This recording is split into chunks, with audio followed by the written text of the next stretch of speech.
Lingaw og kulbahinam ang pagbukas sa Barangay Week sa Barangay Kalawisan, Lapu-Lapu City, nunot sa gipahigayong tulo ka kategory sa lumba sa dagat. Adunay lumba sa langoy, lumba sa sakayan, ug lumba sa panpan.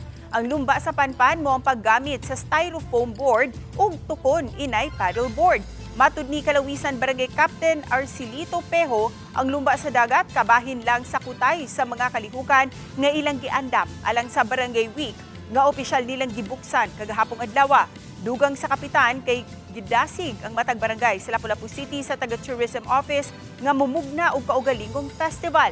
Nahukman usab nilang usahon ang tanang mga kalihukan sa Barangay Week sa mga kalihukan sa kapistahan sa barangay.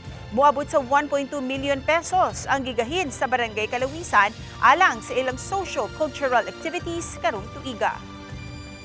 So in order to minimize the cost, ako na lang gi-sum up in 1 week celebration, ato nang giandam ang tanan